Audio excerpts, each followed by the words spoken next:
በስመ አብ ወወልድ ወመንፈስ ቅዱስ አሐዱ አምላክ አሜን። ኣብ ህይወትና ሓደ ግዜ ፍሉያት ኣንስቲ ይጋጥማና እየን። ኣብ ማእኸል ብርቱዕ ማዕበል እናሃለዋ ሰላመን ዘይጥፍኣ ኩሉ ነገር ፀቢብዎን ከሎ ኣብ ገፀን ተስፋ ትረክብ። ብዘይወላ ሓደ ምኽንያት ጸላኢ ውግእ ከፍተለን ኩሉ ድማ ብዝያዳ ጸኒዐን ይነብራ።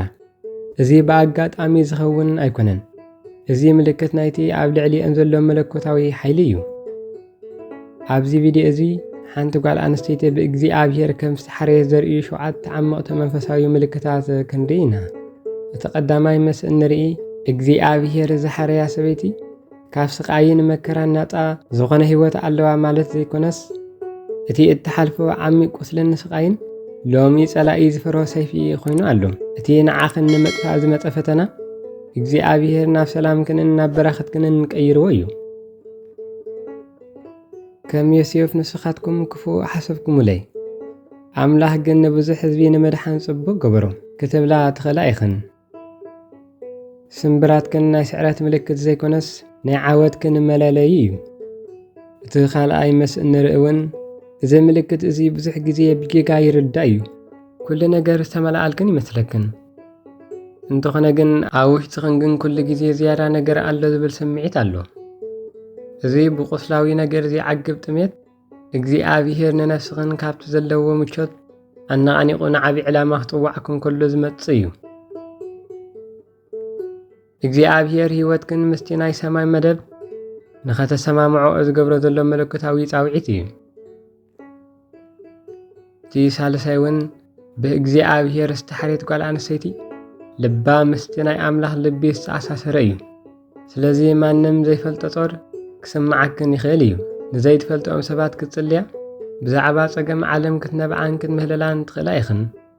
ከምቲ ጎይታና ኢየሱስ ክርስቶስ ኣብ መቓብር ኣልዓዛር ዝነበዐ ንስኽን እውን እቲ ናይ ኣምላኽ ድንጋጸ ኣብ ውሽጥኽን ስለ ዘሎ ጦር ካልኦት ሰባት ክስማዓክን ከሎ እዩ። ከምኡውን ሓደ ግዜ ስለምንታይ እዩ ኩሉ ነገር ኣብ ልዕለይ ዝለዓል ኢልክን ተሓስባ ትኾና። ሰይጣን ምንም ዘይተንክፎ ባዶ ቤት ኣይሰብርን እዩ። መጥቃዕቲ ዝበዝሓክን ኣብ ውሽጥኽን ዘሎ መለኮታዊ መዝገብ ንጸላኢ ስለ ዘፍርሆ እዩ። እቲ ዘጋጥመክን ዘሎ ውግእ ምልክት ናይቲ ኣብ ውሽጥኽን ዘሎ ዓብዪ ቅብኣት እዩ። እግዚኣብሔር ግን ኣብቲ ውግእ በይንኽን ኣይሓድገክንን እዩ። ከምኡውን እተን ዝተሓረያ ኣንስቲ መብዛሕትኡ ግዜ ከም ኩሉ ሰብ ክኾና ይጸገማ እየን። ኣብ ማእኸል ህዝቢ እንከለዋ እኳ ሓደ ግዜ ብሕትውና ይስምዐን።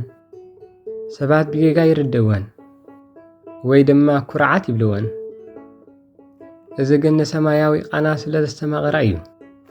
እግዚኣብሔር ንሙሴ ኣብ በረኻ ንዳዊት ኣብ መጓሰ ከምኡውን ንጳውሎስ ንበይኖም ከም ዝገበሮም ንዓኽን እውን ምስኡ ጥራይ ክትኮና ኢሉ ይፈልየክን እዩ። ከምቲ ሻድሻይ እንሪኦ ኸኣኒ እግዚኣብሔር ንዝሓረዮም ሰባት ቅድሚ ኣብ መድረኽ ምውፅኡ ብምስጢር እዩ ዝሃንጾም። ከምቲ ሓደ ዘርኢ ኣብ ትሕቲ ጸልማት መሬት ተቐቢሩ ስሩ ዝሰድድ ንስኽን እውን ማንም ኣብ ዘይርእየሉ ግዜን ቦታን ትህነጻ ኣለኽን።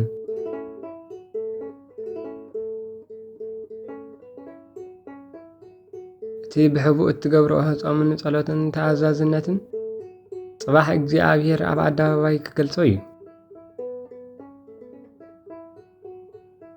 እቲ ናይ መወዳእታ ኸኣ እቲ ዝዓበየ ምልክት ምርጫ ኣምላኽ እዩ። ሓጎስክን ኣብ ኩነታት ህይወትክን ዘይምርኮስ ምዃኑ እዩ። ኩሉ ነገር ጸልሚቱ ከሎ ንስኽን ግን ውሽጠይ ሰላም እዩ ክትብላ ከለኽን እዩ። ከምቲ ነቢይ ዕንባቆም ዝበሎ በለስ እንተዘይፈረየ ኣብ ኣትክልቲ ወይኒ እውን ፍረ እንተዘይተረኽበ ኣነ ግን ብእግዚኣብሔር ክሕጐስ እየ ይብል። ሓጎስክን ካብ እግዚኣብሔር ስለ ዝምንጭው ዓለም ክትወስዶ ኣይትኽእልን እያ። እምበኣር እግዚኣብሔር ዝሓረየን ኣንስቲ እቲ ዝሓልፍኦ ጸልማት ንሞት ዘይኮነስ ንህይወትን ንዓብዪ ዕላማን እዩ። እግዚኣብሔር እውን ፈጺሙ ኣይርስዓክንን እዩ። እዚ ምልክታት እዚ ኣብ ህይወትክን እንተሪኢኽን ኣዝይኽን ተሓጐሳ። እግዚኣብሔር እውን ንዓብዪ በረኸት ይጽዋዓክን ከም ዘሎ እመና።